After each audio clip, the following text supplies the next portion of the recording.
नमस्कार हरि प्रेमियों, आपका हमारे YouTube चैनल में स्वागत है। सभी दर्शकों को जय श्री कृष्णा। हरि प्रेमियों, कैसे हैं आप? उम्मीद है आप सब अच्छे होंगे।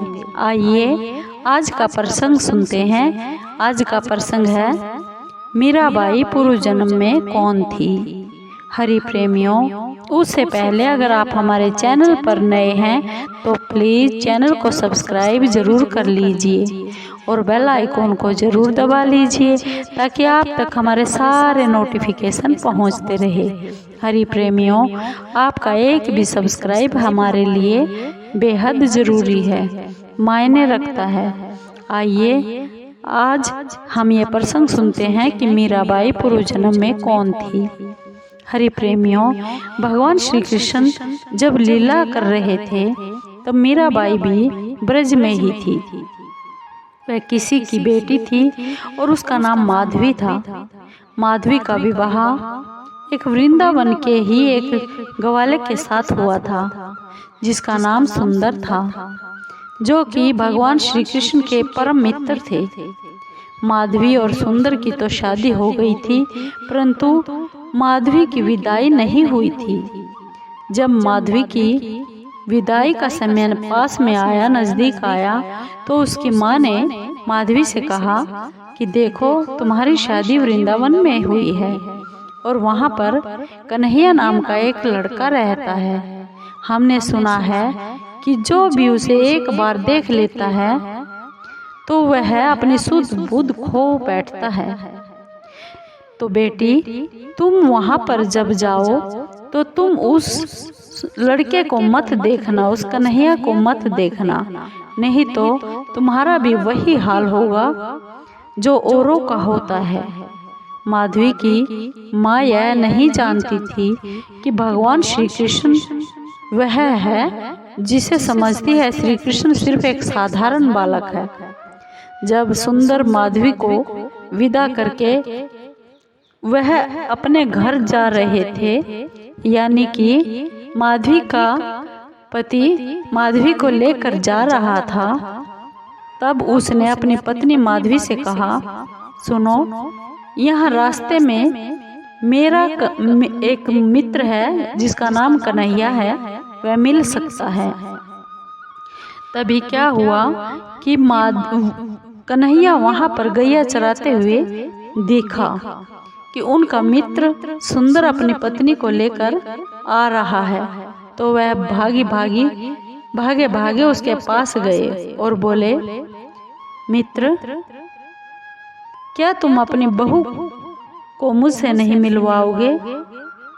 तो सुंदर बोला, अब मैं क्या मिलवाऊं? तुम्हें तुम्हारी भाभी ही तो है, तुम खुद ही इनसे मिल लो और देख लो। जैसे ही माधवी को यह पता चला कि यह वही कृष्ण है जो कन्हैया के नाम से कहा जाता है, देखने आए हैं, उसने अपनी साड़ी से अपना पूरा बदन और चेहरा ढक लिया, क्योंकि माधवी की माँ ने जो बात कही थी, माधवी को वो बात याद आ गई। श्री कृष्ण बोले, अरे भाभी, अपना मुंह तो दिखा दीजिए। लेकिन माधवी ने कोई भी जवाब नहीं दिया। तब भगवान श्री कृष्ण बोले, तुम मुझे अपना चेहरा नहीं दिखा रही हो तो जाओ, अब से तुम मेरा चेहरा देखने के लिए तुम ही तरसोगी। ऐसा कहकर भगवान श्री कृष्ण वहां से चले गए और माधवी और उसका पति सुंदर भी अपने घर को लौट आए। अब एक दिन सुंदर की माँ यशोदा मैया के पास अपनी बहू को लेकर आशीर्वाद दिलवाने के लिए गई। तभी वहाँ भगवान श्री कृष्ण आए और अपनी माँ से बोले, मैया, मुझे कुछ खाने के लिए तो दे दो। मैया ने कहा, लाला, तुम थोड़ी देर बैठ जाओ, मैं तुझे कुछ खाने के लिए देती हूँ। तब श्री कृष्ण ने कहा कि उनके घर में कोई आया है क्या?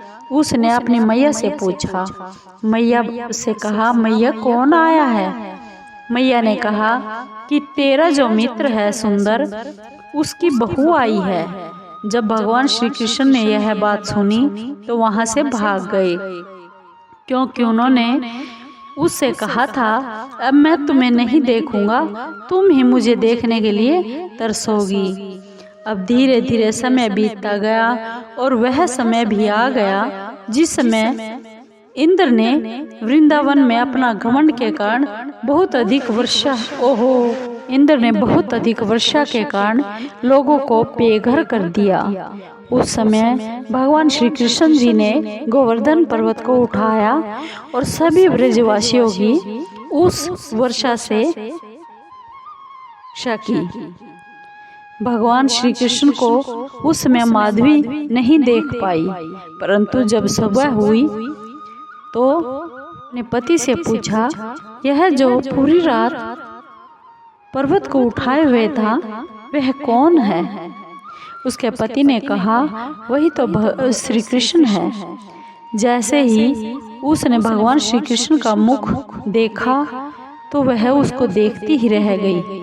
उनके सुंदर सुंदर प्यारे प्यारे घुंघराले बाल, सुंदर मुस्कान, और वह अपनी सुध बुध खोकर बैठ गई और रोने लगी और कहने लगी, अरे माँ, तूने मुझे एक ऐसा पाठ पढ़ा दिया।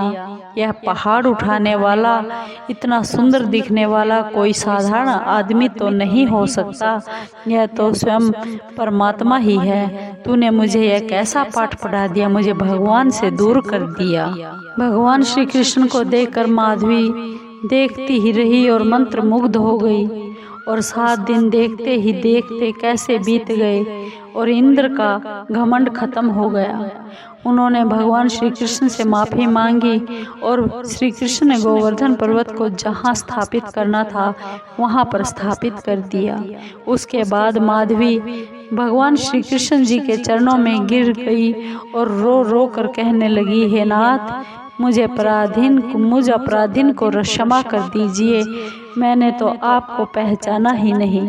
परंतु श्री कृष्ण चुप ही रहे, बोले नहीं। लेकिन वह तो दयालु, और उन्होंने माधुरी को उठाया और कहा, भाभी क्यों रो रही हो आप? माधवी ने कहा, श्री कृष्ण मुझे क्षमा कर दीजिए, मुझसे भूल हो गई है।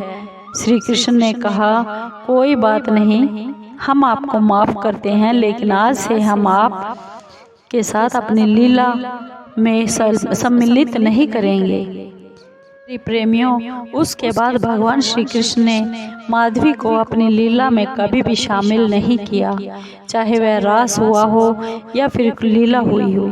जब भगवान श्री कृष्ण वृंदावन को छोड़कर चले गए तो माधवी को सबसे ज़्यादा दुख हुआ और वह सबसे ज़्यादा रोने लगी।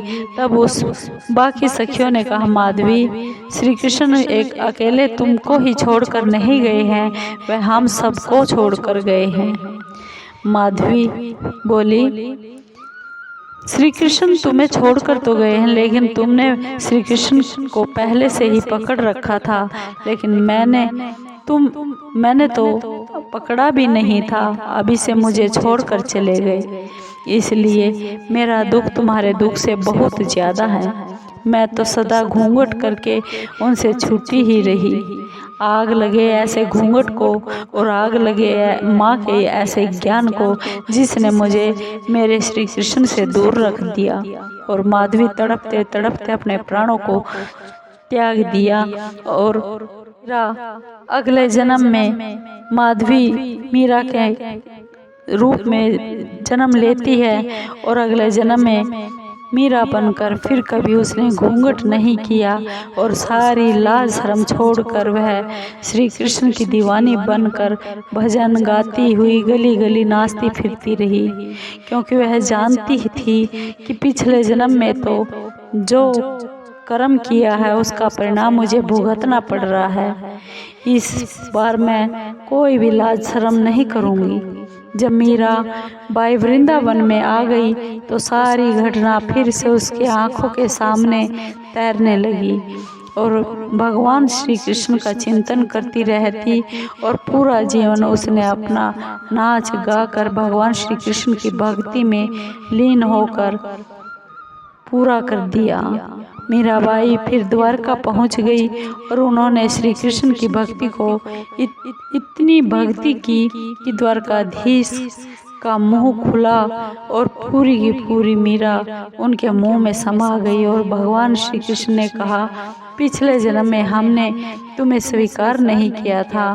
आओ प्रिय, इस जन्म में तुम्हारी भक्ति ने हमें अपना बना लिया है, एकदम अपने आप में समा लिया। हरि प्रेमियों, आपको ये कहानी, ये कथा कैसी लगी? अगर आपको मीराबाई की ये कहानी पूर्व जन्म की अच्छी लगी हो तो प्लीज़ चैनल को सब्सक्राइब कीजिए, लाइक कीजिए, शेयर कीजिए और कमेंट ज़रूर कीजिए। धन्यवाद दोस्तों।